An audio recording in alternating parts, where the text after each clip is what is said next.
What's up, guys? VCU 89. Robbie! Rodney! I'm doing the post-game reaction. Say hey! Hey! What are your takeaways from tonight? I'll tell you what, Max Schultz kept us in the game early. Van Boye, great protecting the rim tonight. 5 blocks? Yeah, 5 blocks. And Philip Russell finding the sweet spot with the intensity, right? Good night, my friends. See you in Vegas? Yeah, I don't think I'm coming, sadly. They're keeping me here for high school football state championships. Enjoy Vegas for me, though. I will. I'll send you a picture. That's Robbie Robinson and Rodney Ashby. We're finishing up their post-game show up here after VCU beat Georgia Southern 89-54 tonight at the Siegel Center. Max Scholga matched a career high with 29 points, 7 of 10 from the field, 6 of 8 from 3. He really got going. Georgia Southern was good in the first half, right? This is a back-and-forth game for a while.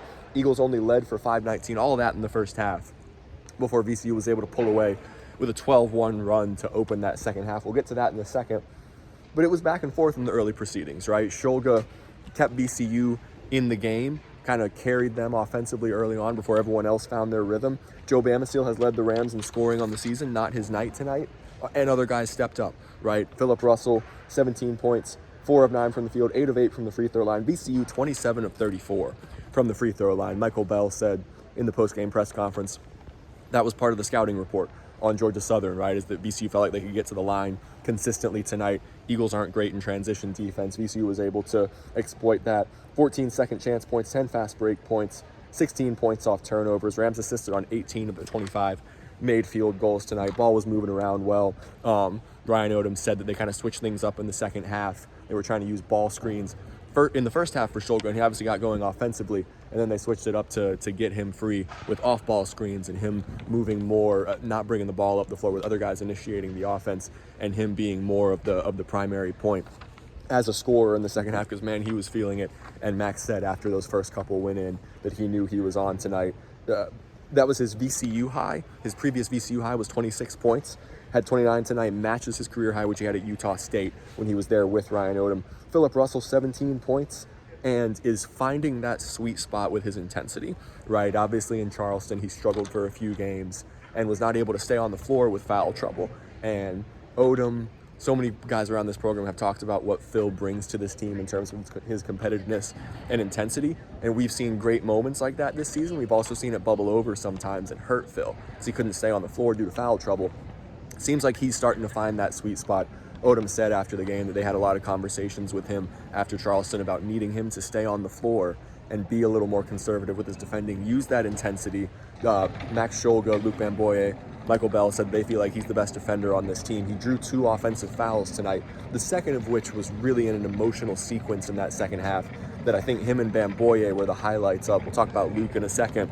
But Russell drew his second offensive foul of the night. It was on this end of the floor. It was on an elbow to the face from Nate Brufford of Georgia Southern. And it was on an inbounds play. Russell was getting up in his grill. Brufford kind of threw out the chicken wing to try and create space, and it was an elbow to the face. Phil went down. Officials went over and reviewed it. Brufford was called for a flagrant 2. He was ejected from the game and reacted to the call with an expletive and was assessed another technical foul. Phil sank 4 free throws. I want to say that made it 60-41, I think, early in that second half. VCU scored 50 points in the second half, outscored them 50-23. Really exploded offensively. And Phil, that's that sweet spot, right? Like, he's struggled to stay on the floor at times this season, but when he is at his best in terms of his intensity, his defensive tenacity, and defending without fouling, this team is at its best. And him drawing that flagrant, getting one of their guys ejected, I think kind of ignited the emotion of this team, and they were able to race away and kind of ride that momentum. That was the loudest that this arena got at any point tonight, and part of that was because it came on the heels of a great Luke Van Boye sequence. How much is he growing into his role on this team, right? The freshman played 20-34 tonight, 4 points, 4 rebounds, but 5 blocks. This is among I believe VCU is top 10 in the country in blocks per game collectively. That's Luke Van Boye and Christian Furman, right, who've been both great rim protectors this year. There was a sequence right before Russell drew that foul that Van Boye got an offensive rebound on this end of the floor and split a double team with a power dribble toward the rim, dunked, emphatic rim rattling dunk, and then right on the other end had a meet you at the summit, one-handed block with a guy going up for a dunk. This place got loud. I think that was his 4th block of the game. I want to say he had another one late, and VCU was really able to pull away during that sequence. And late in the game, Fats Billups really got going. And my goodness, if you've been at the game, at a game at the Siegel Center this year or last year, you know how much this arena gets behind Fats Billups and wants him to get going. The Verina High product, 14 points, 5 of 8 from the floor tonight, 6 rebounds, 17 over plus minus. He really got going, hit a few threes, 4 of 5 from 3 during that late stretch there as VCU really lengthened out the lead. And look, winning by 35 points in today's age of college basketball. Shout out to Adam Epstein of 910 The Fan who asked that in the post-game press conference. The margin of victory matters, right? It does. It influences the metrics. And so it's for VCU to win by 35 against the Georgia Southern team that I think is going to compete in the Sun Belt, right? They were 5-3 coming into this game.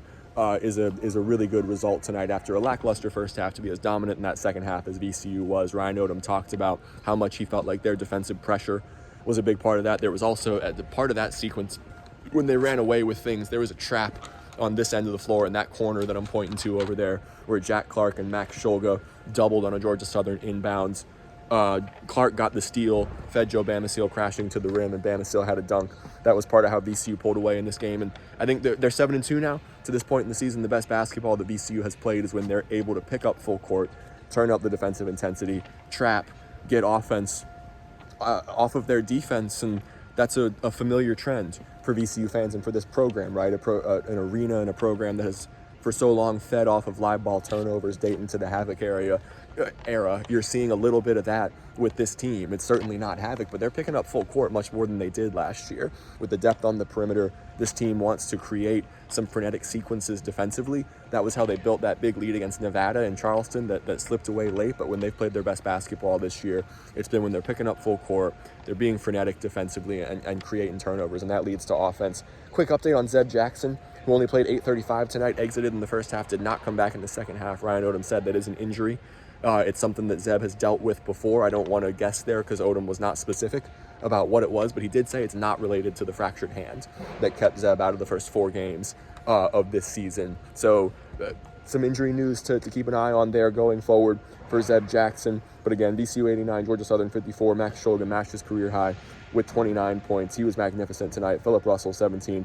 He was huge as well. And Fats Billups and Luke Bamboye are the 2 other stories. As the Rams move to 7-2, they will host Penn Monday night right here before a huge road trip out west where they're going to play Colorado State in Las Vegas and New Mexico at the Pit in Albuquerque. 2 huge non-conference opportunities, the last 2 big non-conference opportunities for this team heading into A10 play. And collectively, it's been up and down for the A10 and the non-conference, right? Dayton, a huge win over UConn a couple of weeks ago. And there's 6 teams, I believe, in the top 100 of the net for the A10 right now. VCU was at 72, so it seems like you're going to have more opportunities to build the resume for the Rams in A10 play this season. So hopes of building an at-large NCAA tournament resume are certainly alive and well for this team. Even though you had 2 disappointing losses in Charleston, VCU is 7-2 and has some momentum now after this win in that second half that they produced going into Monday's game against Penn.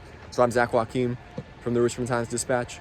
This is On the Horn. I'll have a story on the game up shortly here and then some takeaways online in the morning. Thank you guys so much for following along, and we'll see you on Monday.